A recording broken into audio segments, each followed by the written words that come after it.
Pinagdiskusyonan itong Lunes sa pagdinig ng Senate Blue Ribbon Committee ang issue ng restitution o yung pagbabalik ng mga ninakaw na pondo ng bayan. Samantala, nag-isa naman ang isang resource person sa flood control project sa Oriental Mindoro na pumunta sa Senado na naka-hood at face mask. Kung sino nga ba ito, alamin natin sa report ni Luisa Erispe. Naging mainit ang talakayan sa Blue Ribbon Committee hinggil sa mga nais tumistigos sa investigasyon para sa flood control projects. Isa na rito ang paglusot ni Henry Alcantara at Yusek Roberto Bernardo bilang mga state witness sa investigasyon sa flood control projects. Ayon kay Senate President Pro Tempore Panfilo Lacson, huli na ba talaga para makapasok din bilang witness ang ibang hawak nila sa Senado na sina Bryce Hernandez, JP Mendoza at Curly Discaya. Sabi naman ng DOJ, may tsansa pa talaga silang makapasok. Pero si Senator Rodante Margoleta, iba ang hirit. Baka raw kasi issue pa rin hanggang sa ngayon ng DOJ ang restitution.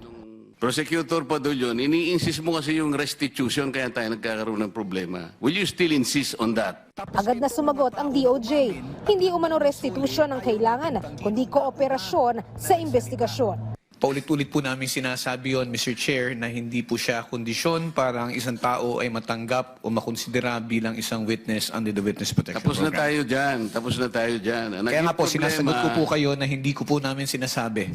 Wala po kami sinasabi na restitution is a condition. So I'm not insisting on it, sir. Bumanat ulit si Marcoleta. Kaya naman tinanong na ng Senador si Curly Discaya, nagbalik na nga ba ito ng pera? Pero hindi inaasahan ang sagot ng kontratista. Paano yung kay Discaya? Pinipilit ninyo na mag-restitute. Sabi niya, ewan ko kung pinag-usapan ninyo. What did they tell you, Mr. Discaya? Hindi ko po masabi kung magkano po. Kasi para sa akin po, parang kami po ang nanakawan. Parang ibig sabihin, parang modern day na pagnanakaw. Ibig sabihin yung nakaw ba? Siya pa ang magbibigay ng pera dun sa ninakawan niya. Parang ganun po. Sa tanong din naman ni Senator Lacson, ang dating sinabi ni Discaya na naniningil raw siya sa mga kongresista noong panahon ng nagkakagipitan.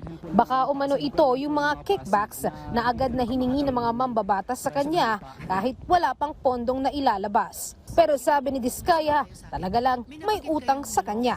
Kaya nga may balita si Carlo Discaya naniningil sa mga congressmen kasi nag-advance At naipit.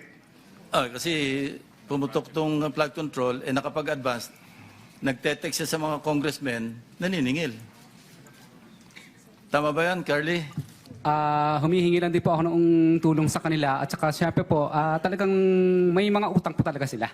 Pero Yun na nga yun. Bukod naman sa pagiging testigo ni Discaya, may isa pang nagisa sa Senado na tetestigo din sana sa flood control project sa Oriental Mindoro. Ito ay si dating DPWH Regional Director Pakanan na pumunta sa Senado na naka-hood at naka-face mask. Government employee. Bakit siya nagtatago? And a resource person, not a witness. Bakit na nakatakip yung mukha ni Ginoong Pakanan? Kalaunan, napa-face reveal din si Pakanan.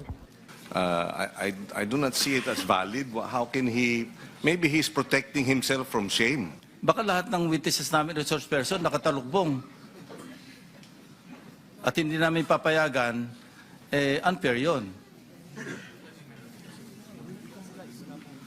Your Honor, I will comply naman po kung ano po ang sasabihin. I think, that's the ruling of the chair.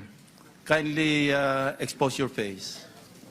Samantala, hindi naman sumipot si Orly Guteza at dating Representative Zaldico sa pagdinig kahit pa pinasabpina na sila. Kaya naman ipapa-show cause order ang dalawa, pati na rin ang apat na iba pang hindi sumipot.